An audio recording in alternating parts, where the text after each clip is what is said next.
Баршаңызға сәлем. Біз бүгін 9 сынып алгебрасын қарастырамыз. Бізде 23-те 14-ші есеп өрнектің мәнін табыңдар дейді. Бізге бұл есепті шығару үшін жалпы оқулығымыздағы алғашқы бетіндегі осы негізгі тригонометриялық тепе теңдіктер қажет болады.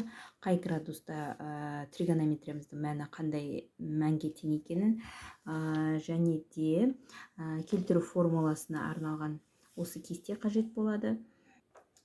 Ендеше кеттік, шешейік. Бізде бөлшектің бөлімі мен алымында берілген екен. Бөлшектің бөлімінде бізде синус 30 градус. Синус 30 градустың бізде мәні белгілі, ол 2-ден 1-ге тең. 2-ден 1 деп жазамыз. Ал тангенс 5π бөлінген 3-ті біз келтіріп аламыз. Яғни пи қосылған 2π бөлінген 3 десек, бізде мынаған пиге 3 берсек, ортақ бөлім, сонда алымында 3π плюс 2π 5π шығады. Және де косинус пи бөлінген 3 дегеніміз бізде ол 2-ден 1-ге тең. Мәні белгілі. Яғни бізде мында 2-ден 1-лер қысқарып кетеді. Сонда қалады тангенс пи плюс 2π бөлінген 3. Ал бізде тангенс пи плюс альфа деген келтіру формуласын қарайтын болсақ, бізде ол тангенс альфаға тең екен.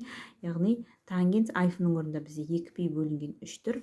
Ал бізде 2π бөлінген 3-те тангенсіміз минус түбір асты 3-ке тең екен. Яғни жаңағы кестелерді қарасаңыздар, осындай мәндерді табасыздар. Келесісін қарайық. Келесі котангенс 135 градус дегенде біз котангенс 90 плюс 45 деп келтіріп аламыз. Себебі 90-ға 45 қоссақ, бізде сол 135 шығады. Және синус 180 қосу 45 деп келтіріп алайық. Сонда бізде 225 градус шығады. Ал косинус пи бөлінген 3-тің мәні бізде белгілі, ол 2-ден 1-ге тең. Яғни бөлімінде бізде 2-ден 1-іміз алымына кеткенде кері ауысып 2 болып кетеді. Котангенс 90 плюс альфаны қарайтсақ, бізде ол минус тангенске тең екен. Яғни шығады мұнда минус тангенс 45 градус және синус 180 плюс альфа дегеніміз бізде минус синус альфа тең екен. Минус синус 45 градус. Минус пен минусымыз бізде плюс береді, ал мынаның мәні бізде 1-ге тең. Ал синус 45 градус дегеніміз бізде 2, яғни мен былай жазайын, 2 көбейтілген 1 тангенстен шығатын және 2 түбір асты 2. Бұл жерде 2-лер қысқарып кетеді, бізде қалады тек қана түбір асты 2. Ал минусымыз бізде 2 минус көбейтілсе бізде плюс береді. Жауабы түбір асты 2. Келесісін қарайық. Тангенс 315 градус дегенді біз қалай аламыз? Тангенс 315 градусты біз деген 270 плюс 45 деп аламыз, немесе 360 минус 45 деп аламыз. Әнім осында былай алып көрейік, 360 градус минус 45 градус деп. Себебі 360-тан 45 алсақ, бізде 315 шығады. Және синус 135 дегенде біз 90 плюс 45 немесе 180 минус 45 деп аламыз. 180 минус 45 деп ала қойық.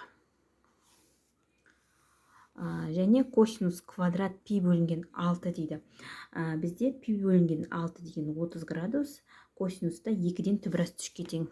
Бізде квадрат тұрғасын жерде мына мәннің квадраттаймыз. Жауабын қарайық. Тангенс 360 минус альфа дегеніміз бізде тангенсіміз минус тангенс альфа тең, яғни минус тангенс 45 градусқа тең. Және синус 180 минус альфада бізде жай ғана синус 45 градусқа тең. Және бөлімінде бізде шығады 4-тен 3 шығады. 2-нің квадраты 4, түбір асты 3-тің квадраты 3. Сонымен бұл алымына кеткенде керісінше айналып кетеді, 3-тен 4 болып, және минусымыз шығады. Минус алына жіберейін, минус тангенс 45-те бізде деген 1-ге тең, жақсы былай жазауын, минус 1-ге тең, және синус 45 дегеніміз бізде 2-ден түбір асты 2-ге тең. Сонда мына 2 мен 4 қысқарады 2-ге. Жауабы бізде минус 3-тен 2 түбір асты 2 шығады. Келесі бізде 4-шісі тангенс 315 градус бізде осы алдымыздағы есептегін жаза салайық. Минус тангенс 45 деп. Бұл да бізде екеуі бірдей екен. Яғни жауабын жаза қойсақ болады екен.